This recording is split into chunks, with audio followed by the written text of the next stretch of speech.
Call being recorded. This call is now taking notes. recorded. This call is now taking notes.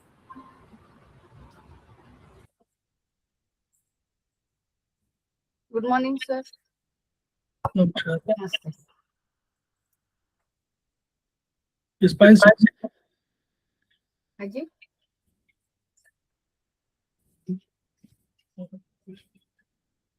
Spine सीधी 3 बार उनका उच्चारण और उसके बाद प्रार्थना। ओम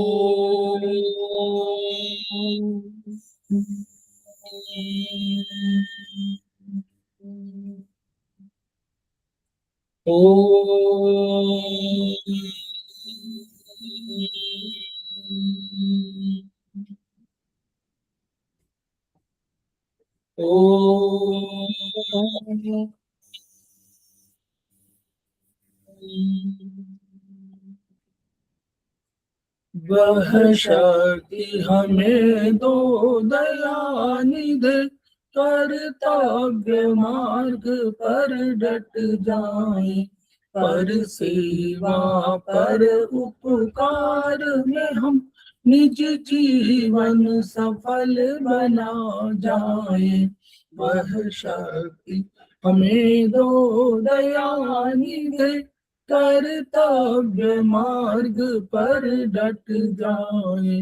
हम दीन दुखी निबलों विकलों के सेवक बन संताप हरे, जो है बिछड़े भूले भटके, उनको तारे खुद तर जाए। वह शक्ति हमें दो दयानिधे, कर्तव्य मार्ग पर डट जाए।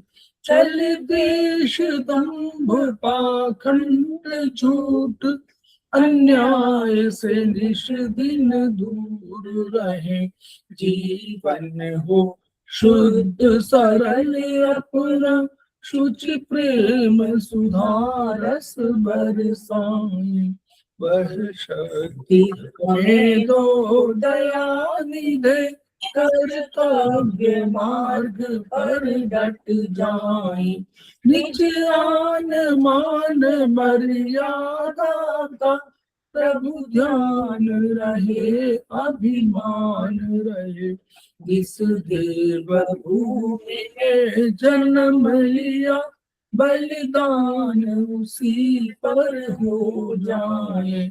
वह शक्ति हमें दो दयानिधे, कर्तव्य मार्ग पर डट जाए। पर सेवा पर उपकार में हम निज जीवन सफल बना जाए।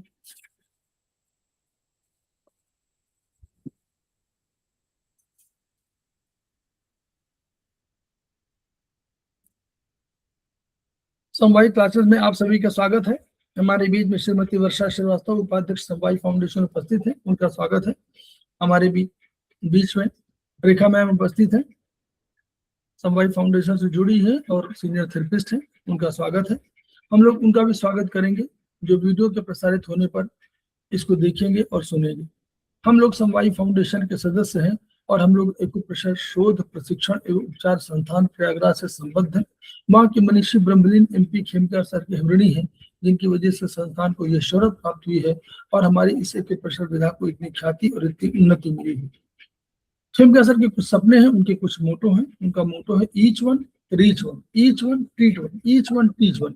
इसी को आपके माध्यम से जन जन जागरण अभियान के तहत सारे संसार में फैलाने का हमारा सपना है और हमें विश्वास है कि ये विधा जो अपेक्षाकृत कम खर्चीली है, उसका लाभ केवल आपको ही नहीं मिलेगा, आपके घर परिवार इष्ट मित्र बंधु बांधवों को ही नहीं मिलेगा, वरन समस्त पीड़ित मानवता को मिलेगा। इसी विचार के साथ हम लोग आज की क्लास की शुरुआत करने जा रहे हैं।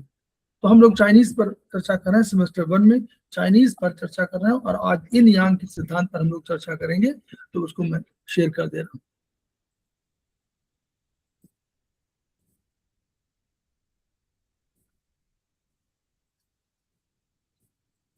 ये PDF पैटर्न में है मैडम।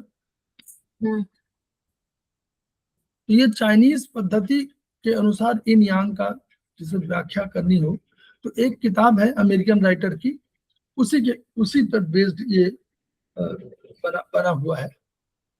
तो प्रकृति को चाइनीज में ताओ कहा गया है, इसे में ताओ कहते हैं, ताओ प्रकृति है, ताओ।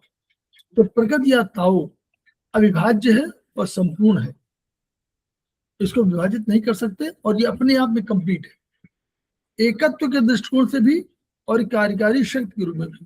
यानी अगर कहें कि एक सिंगल एंटिटी है तो उसके दृष्टिकोण से भी, और एक कार्यकारी शक्ति है, एक एग्जीक्यूटिव बॉडी कोई है तो वो भी उसी रूप में भी सिंगल है, उसके अलावा कोई और नहीं है, संपूर्ण है।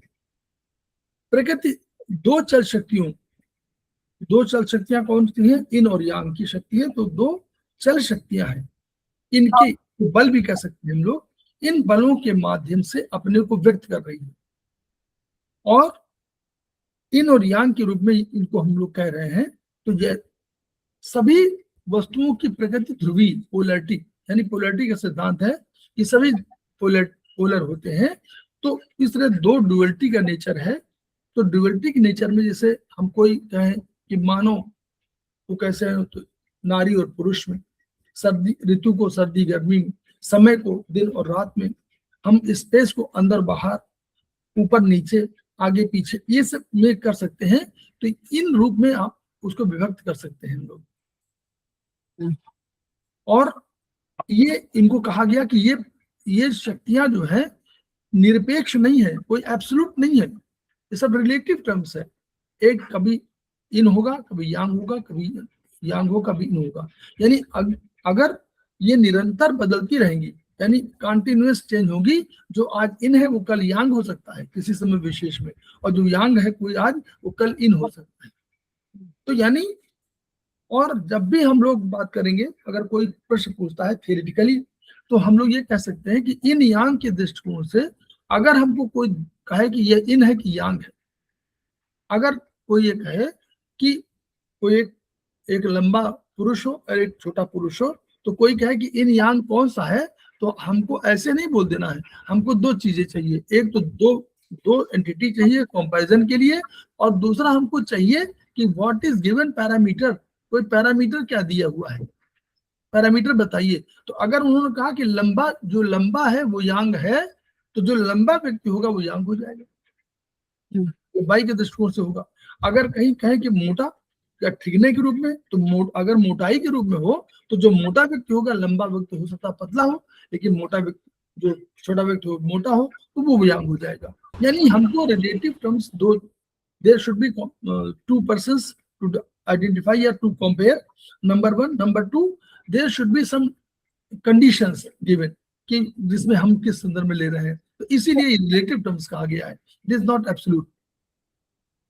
इन और यांग व्यक्त प्रकृति में ऊर्जा या शक्ति के स्रोत है, और सृष्टि में जो कुछ भी उत्पन्न हुआ है, देखिए जो कुछ भी उत्पन्न हुआ है वो इन है और यांग से ही उसकी रचना हुई। तो पहला तो ये हुआ कि ये फंडामेंटल हमारे फोर्सेस है, फंडामेंटल फोर्सेस है कि यही पहले फोर्स थे जिनकी वजह से सब पैदा हुआ है। आगे तो सब जो भी पदार्थ पैदा हुआ वो सब पहले इन यांग से रचना हुई उसकी। यांग की शक्ति ऊपर की ओर, आकाश की ओर जाती है, और यांग के संचित होने से स्वर्ग की रचना की गई, तो वहां की रचना हो गई। इनकी शक्ति नीचे की ओर, पृथ्वी की ओर गई, और उसने जाकर के पृथ्वी का सृजन कर दिया, नीचे की ओर गए पृथ्वी का सृजन कर दिया। और संपूर्ण जल और अग्नि इन और यांग के ही प्रतीक है। जल क्या है, नीचे की ओर जा रहा है, और यांग वो अग्नि ऊपर की ओर जा रही है। तो जो अग्नि है वो यांग के रूप में है, जल जो है इन के रूप में है। संपूर्ण ब्रह्मांड चल एवं स्थिर दोनों के रूप में अभिव्यक्त है, यानी एक चल है और एक स्थिर है। तो ये कंटिन्यूअस, और ये कंटिन्यूअस एक मोमेंट में है। तो यानी जब भी कभी इन है तो वो कभी किसी कालांतर में, किसी टाइम फ्रेम में वो यांग हो सकता है, और जो यांग है वो किसी टाइम फ्रेम में इन हो सकता है। स्वर्ग या आकाश की शक्ति सूर्य के रूप में प्रकट है। सूर्य अधिष्ठाता देव है, और वो चाहते हैं इसलिए वो यांग है, क्योंकि वो स्वर्ग में है, स्वर्ग की ओर है। वो अत्यधिक गर्म है, चमकीला है, प्रकाशमान है, विशाल है, इसलिए पृथ्वी के सापेक्ष वो यांग है। अगर हम उसको कहें मोटाई में, चमकीलेपन में, स्पेस में, अधिक आकृति में, अधिक आकार में, तो इन सब में अगर कहें तो हम कहेंगे कि पृथ्वी की तुलना में वो यांग है। पृथ्वी सूर्य की तुलना में ठंडी है, अंधकार युक्त है, छोटी है, इसलिए वो सूर्य के सापेक्ष जो है इन है। अगर पृथ्वी और चंद्रमा की कल्पना करें और विशालता के आधार पर, तो पृथ्वी के सापेक्ष चंद्रमा तो इन हो जाएगा, क्योंकि चंद्रमा छोटा है, पृथ्वी बड़ी है, और पृथ्वी के सापेक्ष चंद्रमा इन हो जाएगा और चंद्रमा के सापेक्ष पृथ्वी यांग हो जाएगी रिलेटिव टर्म्स में। तो ये भी एक तरीका है।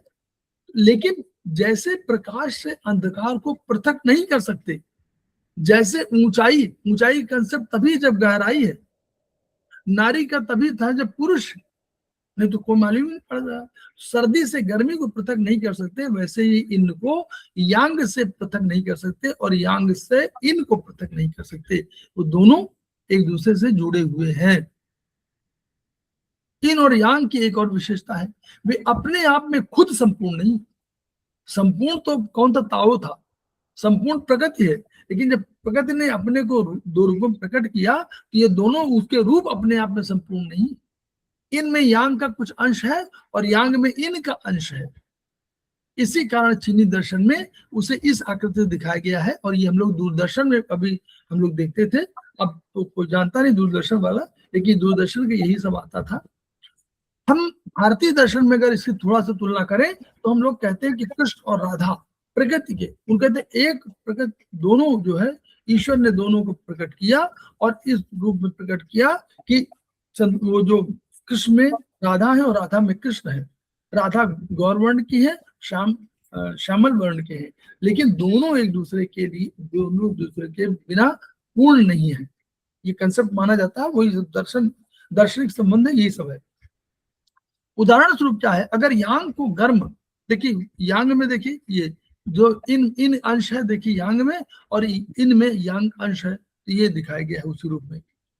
अगर यांग को गर्म, प्रसारशील और प्रकाशमान माने तो इनको सर्द, संकोचनशील और अंधकार युक्त माने तो सूर्य के, अब ये कंसेप्ट है कि अगर इन यांग की बात की जाए तो इन यांग को हम कहते हैं, यांग को हम लोग मान रहे हैं कि गर्म, प्रसारशील है, बाहर फैलना चाहता है और बहुत बड़ा प्रकाशमान है। तो और इन सर्द है, सर्दी वाले ही है, इन अंधकार युक्त है, संकुचन कॉन्ट्रैक्ट करती है। तो अगर सूर्य के कोई पहाड़ हो और सूर्य की किरण उसके आ रही हो, तो जो पहाड़ का भाग सूर्य के सामने आएगा उसमें प्रकाश अधिक होगा, और जो पीछे वाला होगा पहाड़ का भाग, उसमें अंधकार होगा। तो जो अंधकार होगा तो वो इन हो जाएगा, और जहां पर प्रकाश होगा वो यांग हो जाएगा। तो वो अंश जो है यांग। लेकिन अब देखिए कुछ देर बाद क्या होगा, सूरज ऊपर की ओर चढ़ेगा और जो प्रकाशमान आज था वो पीछे हो जाएगा, और अल्टीमेटली उसमें प्रकाश कम रहेगा, और जो जिसमें प्रकाश नहीं था पहले, इन भाग था, उसमें अब प्रकाश हो जाएगा, हो जाएगा ना। ऐसे सूरज चलेगा तो पीछे की ओर आ जाएगा। तो यानी जो आज यांग है वो इन हो जाएगा, और जो यांग है वो जो इन है वो यांग हो जाएगा। तो जो भाग सूर्य की किरणों के सामने आएगा वो भाग यांग होगा, और पहले वाला भाग इन। तो जब रात आएगी, फिर रात आएगी, तब संपूर्ण पहाड़ अंधकार पूर्ण हो जाएगा, ठंडा और शांत होगा, तो ये इन है। तो चंद्रमा उदित हुआ तो क्या होगा, तो उससे जो प्रकाशित होगा भाग वो यांग हो जाएगा, और जो उसके जहां पर प्रकाश उसका नहीं जा रहा वो इन हो जाएगा। तो यानी इन और यांग की अवधारणा सापेक्षता की अवधारणा है, रिलेटिव टर्म्स है, कोई ऐसा नहीं है। तो उन्होंने क्या कहा, कविता में कहा, चाइनीज कविता थी, कमलनाल भी बड़ी दिखती है मंदिर के तालाब के मेढकों की। मंदिर में कोई तालाब है और तालाब में मेढक है, तो उनको जो कमलनाल थोड़ा सा लंबी होगी तो उनको भाई बड़ी दिखती है। इतना हमारी तुलना में कितनी आगे बढ़ गई, 3 फीट की है, 2 फीट की है। जबकि हाथी भी छोटा दिखता है एवरेस्ट के देवताओं को। अगर एवरेस्ट में कोई बैठा हुआ है तो उसको हाथी बहुत छोटा सा दिखाई पड़ेगा। ये एनीवे, तो अब हम लोग इससे एक और चीज मैडम मैडम इन्हीं से एक छोटा सा कंसेप्ट और निकलेगा हाँ, कि हम लोग दिन को यांग माना, हाँ। रात इन माना। तो देखिए एक ये भी सोचता है कि यांग में यांग, यानी दिन में भी यांग वो होगा जो आप जहां सूर्य किरणें पड़ रही होंगी, और यांग में इन वो होगा जहां सूर्य किरण नहीं पड़ रही होंगी। यांग में यांग और यांग में इन। यांग माने दिन, तो दिन में कोई यांग होगा जिसमें सूरज की किरणें पड़ रही होंगी, और जिसमें नहीं पड़ रही होंगी यांग में इन होगा। उसी तरह रात इन है, लेकिन रात में भी जो मान प्रकाशमान होगा वो इन में यांग होगा, और जो जो प्रकाशमान नहीं होगा वो इन में इन होगा। तो ये और कंसेप्ट आ गए, यांग में इन, और इन में यांग इन में इन। क्योंकि प्रत्येक वस्तु चलायमान है, चक्री एक चक्री है, इसलिए सभी प्रक्रिया एक चक्रीय है, एक चक्र में है, साइकिल साइक्लिक मूवमेंट है। चीनी दर्शन में अब ये क्या हुआ, अब यह दूसरा कंसेप्ट है, कारण और प्रभाव। हम लोग इसको बोलते हैं कारण कार्य, है ना, बोलते कारण और कार्य प्रभाव या कार्य रिलेशनशिप। तो कारण क्या होता है, एक रीजन होता है कि उसकी वजह से ये हो रहा, और एक कार्य मान रिजल्ट। कारण रूट है और कार्य जो है वो हमारा रिजल्ट है, फल है। तो कारण और प्रभाव, यानी कारण माने रीजन और प्रभाव माने रिजल्ट। इस रूप में इसको नहीं देखा गया। जैसे ये नहीं कह रहे हैं कि इन से यांग पैदा हो रहा है या यांग से इन पैदा हो रहा, इस प्रभाव में नहीं है। कारण कार्य प्रभाव इफेक्ट यहाँ पर नहीं है। क्यों नहीं ये हो रहा कि दिन रात को जन्म देगा या रात दिन को, ऐसा कुछ कोई कंसेप्ट नहीं है। ना अंधकार प्रकाश को जन्म देगा, ना प्रकाश अंधकार को जन्म देगा, क्योंकि एक दूसरे के बाद आएगी। बस इतना है कि एक के बाद एक, दूसरे के बाद दूसरा। रात के बाद दिन आएगी, दिन के बाद फिर रात आएगी, रात के बाद फिर दिन आएगा, फिर दिन के बाद फिर रात आएगी। ये केवल साइक्लिक मूवमेंट है, इसलिए इसको कारण कार्य प्रभाव से मत जोड़िए। सृष्टि का प्रत्येक कण, वस्तु, घटना, स्थिति, कोई भी कण को, किसी भी वस्तु को, किसी भी घटना को, किसी भी परिस्थिति को दो रूपों इन और यांग में चित्रित कर सकते हैं। इनका अस्तित्व क्या, कैसे, इनका अस्तित्व कैसे होगा, अंतस्थल में डूबा हुआ, इनर मोस्ट पार्ट ऑफ। कोई आप कहें कि इनर मोस्ट पार्ट, तो आप तुरंत समझ जाए कि इनर मोस्ट पार्ट का मतलब है हमारे दर्शन में इन है। आउटर मोस्ट हम कहें तो हमारे पास यांग है। तो इनका अस्तित्व अंतस्थल में डूबा हुआ, संघनित कंडेंस फॉर्म। यांग का अस्तित्व सतह पर है, बाहरी, उभरता हुआ, बाहरी और विस्तारशील रूप में। जो बाहर जाना चाह रहा वो यांग है, ठीक है। इनकी प्रकृति निश्चल है, स्थिर है, कोई मूवमेंट नहीं है, स्थिर है, संकुचनशील है, कॉन्ट्रैक्चुअल है। जबकि यांग की प्रकृति चल, सक्रिय, विस्तारशील है। अगर इन घना और छिपा हुआ हो, घना है, छिपा हुआ, अव्यक्त है, तो यांग विरल है और व्यक्त है, स्कैटर्ड है ना, बिल्कुल मैनिफेस्टेड है, बाहर दिख रहा है सब। अगर इन घना और छिपा है तो यांग विरल और व्यक्त है। दोनों एक दूसरे के विरोधी न होकर एक दूसरे कॉम्प्लीमेंट्री है, और इसी कारण से उनको पृथक नहीं कर सकते। क्यों नहीं कर सकते? आपके अंदर मैडम, मेरे अंदर, सबके अंदर इन भी यांग भी है। इन माने हमारा जो फिजिकल फॉर्म है वो हमारा इन है, जो मूलभूत तत्व इसमें है शरीर में वो इन है। और यांग क्या है? जो आपकी कार्यकारी शक्ति है वो यांग है। आप कोई फंक्शन जो कर पाते हैं, जो आपकी ताकत है, जो इसको ऊर्जा बोलते हैं, वो आपकी यांग है। तो इन भी है, यांग भी है। प्रत्येक पुरुष नारी में, सब सारे में, इन में भी इन यांग दोनों है, और यांग में भी इन यांग दोनों है। अगर आपको यांग मान लिया जाए तो भी आपके इन है और यांग है, और हमको अगर इन मान लिया जाए तो भी हमारे अंदर इन भी यांग। हम लोग अपने उसमें कभी इन यांग को इस रूप में नहीं कहते कि कौन नारी कौन पुरुष, क्योंकि इस पे कंट्रोवर्सी है। चाइनीज कुछ कहते हैं, आयुर्वेदिक हम लोग कुछ कह देते हैं। तो ऐसा नारी पुरुष नहीं मानते, हम कहते हैं कि एक नारी और पुरुष के रिलेशनशिप जैसे हैं, इन यांग है, कौन येन है, कौन यांग है, ये नहीं, ठीक। इन क्या करता है, यांग को एक, इसको कहते हैं मटेरियल को फोर्स देता है, मटेरियल कोई ताकत देता है, मटेरियल कोई बेस देता है, मटेरियल बेस देता है कौन, इन, इसको यांग को। और यांग क्या करता है, जो उसको एक फिजिकल बेस दिया हुआ है उस बेस पर अपना कार्य करता है, उसमें कोई उसको मूर्त रूप प्रदान करता है, उसमें फंक्शन करता है। इन दोनों का संबंध पदार्थ और ऊर्जा की तरह, पदार्थ जो है यानी उसका कंटेंट क्या है, वो पदार्थ है, और ऊर्जा उसके अंदर, ऊर्जा जो है वो उसकी ऊर्जा है। हम लोग आगे चल रहे हैं, यहाँ पर थोड़ा कंसेप्चुअली यही से थोड़ा सा कैसे हम लोग अपने शरीर में समझे, थोड़ा सा आइडिया हमको मिलना चाहिए। इस सिद्धांत के अनुसार इन यांग के संतुलित होने को ही स्वस्थ हो। अगर हम स्वस्थ हैं इसका मतलब कि हमारा इन और यांग संतुलित है, तभी हम स्वस्थ है। यदि इन यांग में असंतुलन है, कमी है, दिखता है, तो बीमारी का लक्षण है।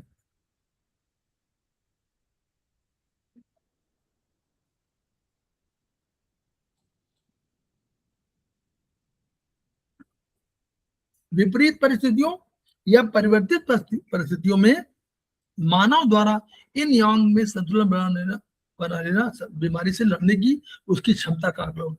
आप इन यांग असंतुलन हो गया, अब अगर हमारी इम्यूनिटी पावर अधिक है तो हम इन यांग को बैलेंस कर लेंगे, तो हम बीमारी से लड़ने की जो क्षमता है उसका आकलन यही हो, नहीं तो फिर प्रॉब्लम होगी।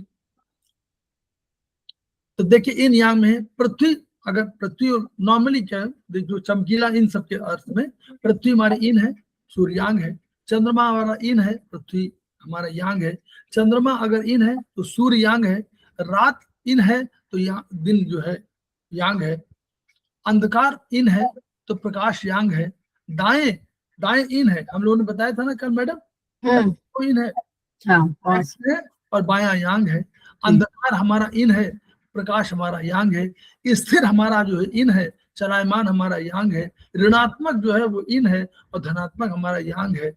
अब स्त्री पुरुष कह दिया गया है तो इसको आप बहुत मत लीजिए, कोई आवश्यक नहीं कि स्त्री इन हो और पुरुष यांग हो, ऐसा कुछ नहीं है, लेकिन वो माना जाता है उस वाले कंसेप्ट की अंतःस्थल में डूबा हुआ, एक जगह स्थिर और एक बाहरी मूवमेंट के लिए तो पुरुष चूंकि नॉर्मली मूवमेंट में अधिक उसकी इच्छा होती है, इसलिए पुरुष को यांग कर दिया गया है। कोमल इन है, कठोर यांग है, यद्यप विरल है लेकिन कठोर है, शांत इन है और क्रोधी यांग है, भारी इन कंटेंट वाला है और हल्का जो यांग है, सघन जो है वो इन है और विरल हमारा यांग है, नीचे हमारा इन है, ऊपर यांग है, जो अव्यक्त है वो हमारा इन है, व्यक्त हमारा यांग है, जो सुस्त है वो इन है, जो चुस्त है वो हमारा यांग है, जो निर्बल है वो हमारा इन है, जो बलवान है वो यांग है, जो अंदर है वो इन है, जो बाहर वो यांग है, जो गहरा है इन है, छिछला यांग है, सर्दी है इन, गर्मी यांग, मृत्यु इन और जन्म यांग, और पदार्थ और ऊर्जा, पदार्थ इन है और ऊर्जा यांग है। आराम कर रहे हैं तो हमारा इन है और श्रम कर रहे हैं तो यांग है। भौतिक पदार्थ और सूक्ष्म भाव, तो भौतिक पदार्थ हमारा इन है, सूक्ष्म भाव क्या होगा उसका, वो यांग है, और भाव विचार हमारे इन है और जो प्रतिक्रिया देते हैं वो हमारे यांग है।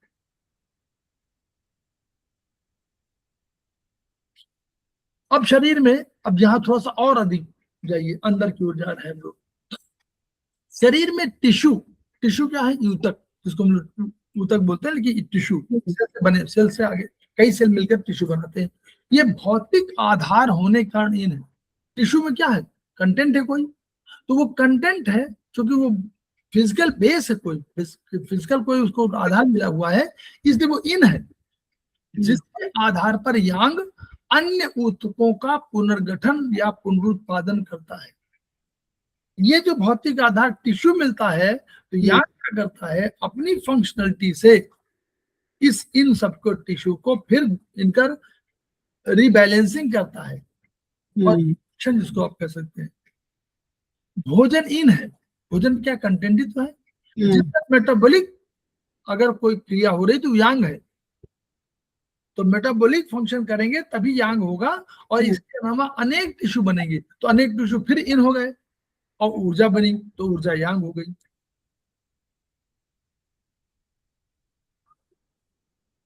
नारी का डिम ओवा इन है और स्पर्म यांग है, इनसे मिलकर फिर एक इन या और यांग का सृजन कर रहा है। एक इन कंटेंट बना रहा और उसके उसमें ऊर्जा भरी हुई वो बना रहा है। शरीर के, अब देखिएगा और आगे आइए, एक अवयव जो छिपे हुए हैं और बाहरी प्रभावों से मुक्त है वो इन है। ओके, अब देखिए बाहरी क्या है, त्वचा है, स्किन है, मांसपेशियां, मसल्स है, ये अपेक्षाकृत बाहरी है, बाहरी प्रभावों से प्रभावित होते हैं, इसलिए वो यांग है। ओके, शरीर का नाभि से निचला भाग जो पृथ्वी इन है उसके संपर्क में वो इन है, और नाभि से ऊपर का भाग जो अधिक चलायमान है, अधिक मूवमेंट वाला है, और वो यांग के संपर्क में, मतलब स्वर्ग के संपर्क में, आकाश के संपर्क में है, इसलिए वो यांग है। शरीर का अगला भाग, हाथ पैर सभी हाथ पैरों से ढके जा सकते हैं, अतः इन है, ढक दिया तो इन है, और ढक नहीं पाते जो चीजें हमारी यांग है। अब देखिए आंतरिक इन आंतरिक है और बाहरी यांग है। इन आंतरिक इन और बाहरी यांग दोनों को जीवन की सुरक्षा में पारस्परिक सहयोग देना होता है। अब जीवन चलाना है तो आंतरिक जो हमारे अंदर इन है और जो हमारा यांग है, इन दोनों को एक दूसरे के साथ सहयोग देना पड़ता है। अगर इन कमजोर हो गया तो यांग कमजोर हो जाएगा, अगर यांग कमजोर है तो इन कमजोर कर देगा। कैसे? एक किला है, एक किले में अंदर एक सिपाही बैठे होते हैं जो खाना बना रहे हैं, सुरक्षा लोगों को दे रहे हैं और तमाम चीजें कर रहे हैं। एक बाहरी फोर्स है जो दीवार पे लगा दी गई कि कोई बाहर से आक्रमण होगा तो ये उसको मारेंगे पीटेंगे। सेना आई बाहर से, अंदर वाले काम क्या है, उसको खाना देना है, हथियार देना है, कोई हथियार जरूरत पड़ेगी तो हथियार देना है, खाना देना, इन सब की व्यवस्था करनी है। मान लीजिए वो बाहरी सेना ने आक्रमण शुरू कर दिया और बहुत सैनिक या बहुत आयुध नष्ट कर दिए और आयुध पीछे से न मिल पाए तो लड़ पाएंगे? यानी अगर इन कमजोर हो गया तो यांग लड़ नहीं पाएगा। और यांग कमजोर हो जाए, यानी यांग जो हो वो कमजोर इसलिए हो जाए कि वो लड़ ही न पावे, आयुध सब कुछ हो, लड़ न पावे, तो क्या करेगा बाहरी आदमी, उसको किले को कब्जा कर लेगा। किला जहां कब्जा हुआ था मान लिया गया कि उसके अंदर वो इन यांग दोनों आ गया, अब सारी सेना जो है, सारे लोग मार दी जाएंगे अंदर वाले। तो इन और यांग दोनों एक दूसरे को पूरक है। शरीर की बाहरी सतह, बल, बाल, त्वचा, रक्तवाहिनी, बाहरी तंत्रिकाएं खुले होने का यांग है। जो बाहरी इसके करीब है ना, बाहर की तरफ, तो जो बाहर की तरफ है वो हमारे इन यांग है, और जो आंतरिक है वो हमारे इन है। जैसे हड्डी है, आंतें हैं, मस्तिष्क है, मेरुरज्जा है, ये सब आंतरिक है, ढके हुए खूब, ये हमारी इन है। पोषण के आधार होने का इन है, ये पोषण का आधार यही तो है, क्योंकि इन्हीं में तो पोषण होता है, आंतें में, हड्डी में, मस्तिष्क में, मेरुदंड में। आंतरिक अंगों को पुनः दो भागों में बांट दिया गया, यहाँ एक और रखा गया, आंतरिक अंगों को दो भागों में और बांट दिया।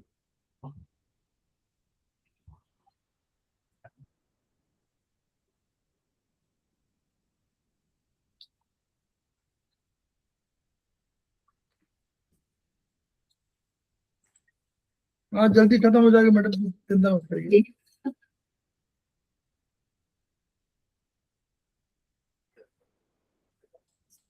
आपके कोई क्वेश्चन बाद में हो तो ले लीजिएगा आप। हाँ। अब यहाँ दो कंसेप्ट है मैडम, कैसे इनको विभाजित किया उन्होंने दो कंसेप्ट दिया, एक हॉलो और एक सॉलिड। ये आप जरूर याद रखिएगा, हॉलो और सॉलिड, है ना। उस पर मत जाइएगा कि नारी पुरुष वो सब मत जाइएगा, लेडी है कौन वो, ये नहीं, लेकिन हॉलो और उसका जो खोखले अंग है हॉलो, ये कैटेबलिज्म काम करते हैं, ब्रेकिंग के काम करते हैं। हाँ। कैटेबलिज्म वे यांग है, आप देखिएगा जो भी जितने भी ऑर्गन हम रखे हैं वो कैटाबॉलिज्म काम करते हैं, इसलिए यांग है सब। और इनमें क्या होगी, बड़ी आंत आएगी, छोटी आंत SI, LI, stomach, triple warmer, gall bladder और यूरिनरी ब्लैडर आएंगे। ये बाहरी वातावरण के पदार्थ को प्रोसेस करते हैं, यानी कोई चीज मिली उनको, उसको प्रोसेसिंग करके कुछ कर दिया, इसलिए हॉलो और हॉलो अंग कहे जाते हैं। दूसरा सॉलिड अंग जो एनाबॉलिज्म काम करते हैं। मेटाबॉलिज्म के दो फंक्शन ना, एक कैटाबॉलिज्म माने ब्रेक करना, और एनाबॉलिज्म में कई ब्रेक जो हुए हैं उनको कई मिला करके फिर जोड़ देना, एनाबॉलिज्म। ठीक है, तो आयुर्वेद में अगर कहेंगे तो वो वात है, कैटाबॉलिज्म वात है, और ये हमारा कफ है। क्लियर? वो कैटाबॉलिज्म वात है, कफ है। ठीक, तो ठोस अंग जो एनाबॉलिज्म काम करते हैं वो इन है, इनमें लीवर है, हार्ट है, स्प्लीन, फेफड़े और किडनी, पेरिकार्डियम। हाँ पेरिकार्डियम सब। ये पदार्थों से प्राप्त आवश्यक और पोटेंशियल ऊर्जा का संग्रहित करते हैं। तो जो पदार्थों मिला इनको, तो जो पदार्थों से प्राप्त जो ऊर्जा है, प्राप्त हमारे हैं, इसको क्या करते हैं और इस ऊर्जा को संग्रहित करते हैं, स्टोरेज वाला काम है। वो क्या कर रहे हैं, वो ब्रेकिंग करके कोई आगे एक नया क्रिएशन कर रहे हैं, और ये उसको क्या करके उनको सबको एनाबॉलिज्म जोड़ करके और पोटेंशियल ऊर्जा को अपने यहाँ समाहित किए रहते हैं। ये इनका काम है। अब देखिए यहां पर और एक कंसेप्ट, अब नाउ कंसेप्ट थोड़ा सा और कठिन आ गया। रक्त, हम रक्त को और ची को इन और यांग के रूप में मानते हैं। रक्त और ची को इन और यांग के रूप में मानते हैं। रक्त वास्तव में इन प्रकृति का है। रक्त क्या है, इन नेचर का है। इन कैसे, रक्त माने कोई सॉलिड चीज, कोई पदार्थ, इन माने पदार्थ, तो ये भी तो रक्त भी तो पदार्थ है। तो रक्त का पदार्थ है जो इन प्रकृति का है, लेकिन उसका सर्कुलेशन यांग नेचर का है। ओके, जो सर्कुलेशन दिखाई नहीं पड़ रही, वो सर्कुलेशन तो हो रही है, वो जो सर्कुलेशन वो यांग नेचर का है, मूवमेंट हो रहा है। वो बिना मूवमेंट के ब्लड अगर रखा रहा है तो बेकार, ब्लड तो मूव करना चाहिए ना, तो यांग प्रकृति नेचर सर्कुलेशन है, इसलिए यांग नेचर का है। इसी प्रकार कफ भी, कफ जो हमारा बन रहा है वो भी इन है, कोई कंटेंट है, लेकिन उसका सीक्रेशन और जो उसका मूवमेंट वो हमारा यांग नेचर का है। वो मूव कर रहा ना, हाँ, मूव कर रहा, तो जो मूवमेंट है और सीक्रेशन है वो यांग नेचर का है। पेशाब और पसीना, यूरिन और हमारा स्वेट, दोनों की प्रकृति इन है, लेकिन जो बनने की प्रक्रिया है, क्षरण प्रक्रिया, वो हमारी यांग है। और पसीना कैसे होता है, बनने की, पसीना कैसे बनता है, पसीना होगा तो हीट एनर्जी बढ़ेगी, तो हीट एनर्जी दोनों यांग प्रकृति की है। वैसे ही पोषक तत्व की प्रकृति तो इन है, लेकिन उसके पाचन की प्रक्रिया यांग है। हमने कोई चीज खाई तो जो पोषक तत्व है वो तो इन है, लेकिन जो हमारा फंक्शन कर रहा है उस पर पचाने की, वो यांग नेचर की है।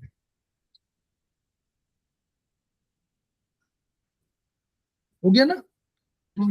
ये थोड़ा सा है, बस थोड़ा सा टफ, मतलब थोड़ा सा टफ है, अधिक नहीं, थोड़ा सा हल्के से लग रहा है आपका।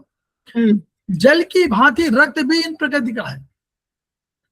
हाँ, रक्त भी तो वही मूवमेंट कर रहा है, लेकिन इन वास्तव में रक्त नहीं है। पहले आप ये, अब यहाँ समझना जरूरी है।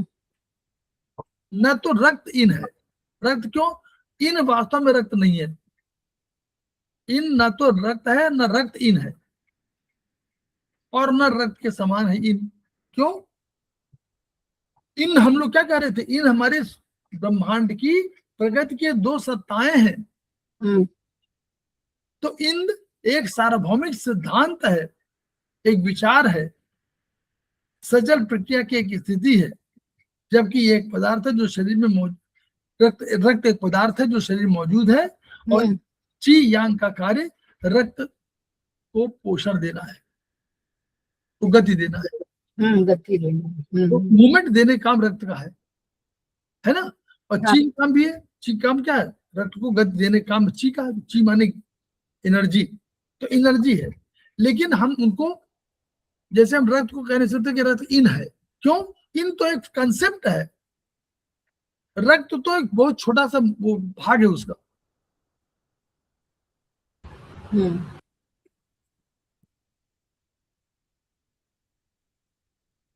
एक सेकंड,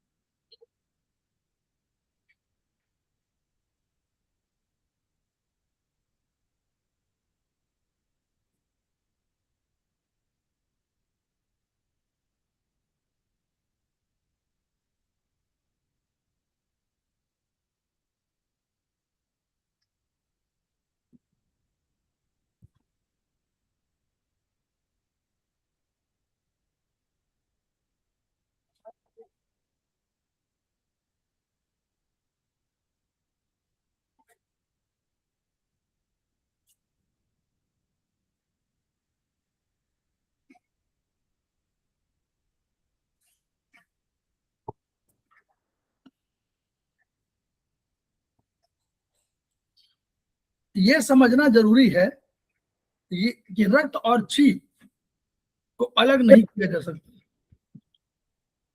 ये हम लोग जाना जरूरी है कि रक्त और ची, कोई रक्त है जो बॉडी के अंदर रक्त है, बॉडी के अंदर एनर्जी है और बॉडी के अंदर तरल पदार्थ है।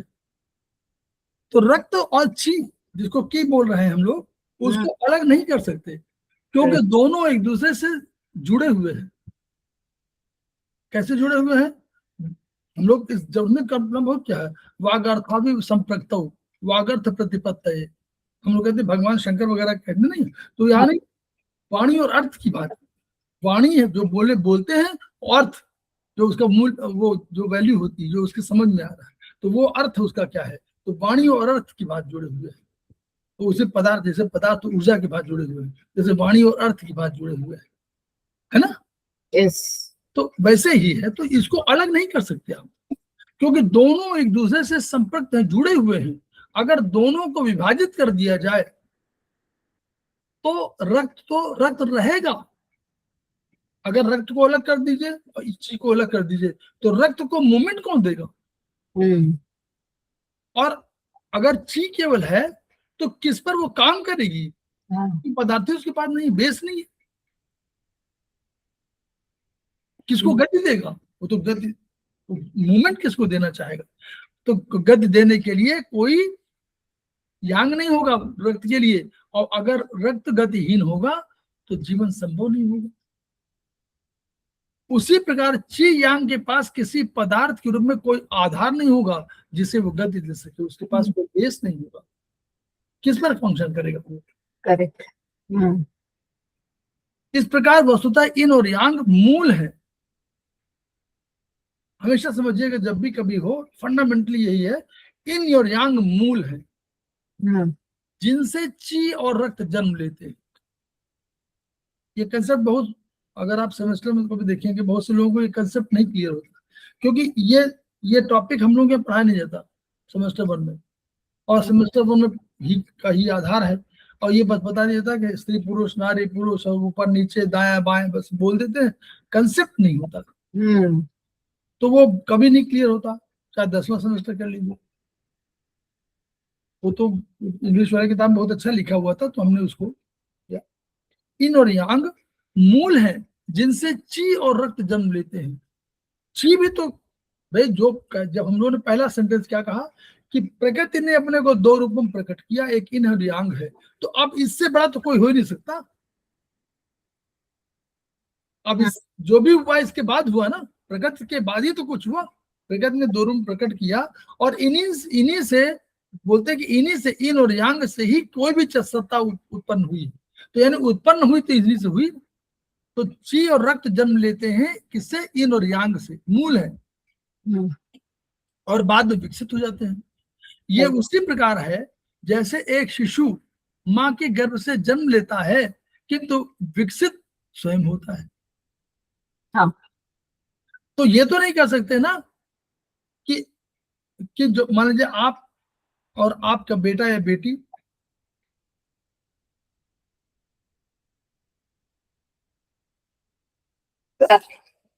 तो हम लोग ये नहीं कह सकते कि वो बराबर है, नहीं कह सकते ना। वो ये तो कह सकते हैं कि उनके संतान है, तो ये नहीं कह सकते कि वो है। माता पिता के नाम से नहीं कह सकते ना, नहीं। माता पिता के संतान के रूप में कह सकते हैं, उनकी तरह हो सकते हैं, उनकी तरह लग सकते हैं, लेकिन वो तो नहीं हो सकते जो माता पिता है। जैसे एक शिशु माँ के गर्भ से जन्म लेता है कि विकसित स्वयं होता है। मॉइस्चर, रक्त और ची, अब एक मॉइस्चर एक कंसेप्ट है, there is a concept of moisture. Body में अंदर शरीर मॉइस्चर भी होगा, अंदर रक्त भी होगा और ची भी होगा। तो ची और रक्त की माध्यमिक स्थिति मॉइस्चर है। ची में कोई तरल नहीं, रक्त में तरलता है, तो मॉइस्चर बीच की स्थिति है, कम तरलता वाली। ठीक, तो टी की माध्यमिक स्थिति है। शरीर में तीन चीजें होंगी, रक्त हो गया, ची होगा और मॉइस्चर होगी। उसी प्रकार से है जैसे पृथ्वी में क्या है, तीन चीजें, थल है, वातावरण है और सागर है। तो वैसे वहां भी है, रक्त भी है और ची भी है और मॉइस्चर भी है। रक्त टिश्यू, रक्त क्या करता है, टिश्यू या शरीर के भौतिक रूप को नियंत्रित करता है। रक्त आपके टिश्यू को या शरीर का जो भौतिक रूप है उसको करता है। मॉइस्चर क्या करती है, शरीर के आंतरिक वातावरण को, अर्थात शरीर के आंतरिक सागर को नियंत्रित करती है। वो आंतरिक सागर की, आंतरिक शरीर जो है उसके वातावरण को, उसके एनवायरनमेंट को करती है और वो भौतिक स्वरूप को नियंत्रित करता है। ची क्या करती है, शरीर के आकार को, उसकी क्रिया को और स्वयं को व्यवस्थित रखने के कार्य को नियंत्रित करती है। ची का काम और देखिए, ची शरीर को, शरीर के आकार को, दोनों के लिए, रक्त के लिए भी, उसकी क्रिया को और स्वयं को विकसित रखने के, व्यवस्थित रखने के कार्य को भी नियंत्रित करती है। और ची, अब जब ची की बात आ गई केवल आइए, तो ची इतना ही नहीं है, वरन वो संपूर्ण रूप से रक्त भी है, मॉइस्चर भी है, ची भी है, थल है, सागर है, वातावरण के समग्र रूप को नियंत्रित करती है, अभिव्यक्त करती है। यानी ची इंपॉर्टेंट हो गई, इसमें कोई शक नहीं। पहले इन और यांग इंपॉर्टेंट हुए, उनसे ची का निर्माण हुआ, रक्त का निर्माण हुआ। फिर जो ची है ये केवल शरीर का, केवल मॉइस्चर, शरीर के मॉइस्चर को नियंत्रित नहीं करती, शरीर के ची को नियंत्रित नहीं करती, वो शरीर के आंतरिक वातावरण को, पूरे बाहरी वातावरण सबको नियंत्रित कर, अभिव्यक्त करती है, रिप्रेजेंट करती है। तो ये उसका रूप है। यानी ची is very very very important जब उसमें आएंगे। शरीर में बिना उचित मॉइस्चर के, अगर कोई मॉइस्चर ठीक से नहीं हुआ शरीर में, जो एटमॉस्फेयर चाहिए, तो ची क्या होगी, गर्म हो जाएगी। बिना उचित मॉइस्चर नहीं होगा तो ची गर्म होगी और आंदोलित हो जाएगी, और रक्त और गर्म हो जाएगी तो रक्त सूख जाएगा। बिना रक्त के, अगर कोई बिना रक्त हुआ, कोई रक्त नहीं रह गया, रक्त सूख गया, बिना अगर रक्त सूख गया तो मॉइस्चर बिखर जाएगा। मॉइस्चर किसके लिए है, मॉइस्चर बीच की स्थिति है, मॉइस्चर रक्त की और ची के बीच की स्थिति है, तो मॉइस्चर बिखराव हो जाएगा। और जब इसमें बिखरा हुआ तो ची भी छितर बितर जाएगी। बिना ची के क्या होगा, अगर ची नहीं है तो मॉइस्चर और रक्त का प्रवाह रुक जाएगा, ना तो मॉइस्चर मूव कर सकता ना रक्त, इसमें गति नहीं रहेगी, वो जम जाएंगे। अतः रक्त, मॉइस्चर एवं ची तीनों की उपस्थिति जीवन के लिए आवश्यक है। अंदर रक्त भी चाहिए, मॉइस्चर भी चाहिए और ची भी चाहिए। तो एक नटशेल में आपको इन और यांग का कंसेप्ट है, जो थोड़ा सा थोड़ा बेटर कंसेप्ट है। तो इसको जरूर जो है, क्योंकि कंसेप्चुअली जो है आगे समझते में हमें ये चीजें जरूर पढ़ानी चाहिए, ताकि ये बेस बना रहे ना, कि अल्टीमेटली उसको समझते जाए। नहीं तो होता क्या है कि इन यांग सब लोग बोलते रहेंगे और इन यांग कंसेप्ट क्या है क्लियर नहीं होगा, what is yin, what is yang. नहीं, गॉट इट, क्लियर हो गया इन एंड यांग का। हाँ, काफी मतलब ऐसा है, yin yang बहुत बड़ा कंसेप्ट है, हाँ लेकिन नहीं, बहुत बड़ा कंसेप्ट है, इसी पे पूरा थ्योरी है उनकी, इन यांग थ्योरी और मेरिडियन थ्योरी, इसी पर पूरा चाइनीज Chinese है। है। तो अल्टीमेटली यांग, लेकिन हाँ समझने के हिसाब से इतना आवश्यक है कि हाँ। यांग हम लोग समझ लें। क्या तो है? यांग का चैप्टर फिर आएगा, सेमेस्टर 2 में भी आता है। हम्म, तो जो है वही हम लोग कह रहे हैं। तो हम लोग खेमका सर को याद करेंगे, उनकी ऊर्जा को याद करेंगे और कोशिश करेंगे कि हम लोग जो हमारे पास ज्ञान है उसको ज्ञान ट्रांसफर करें, ये मुख्य धारा में आए, हमारी थेरेपी डेवलप हो, कल्याण लोगों का हो और खेमका सर का सपना पूरा हो।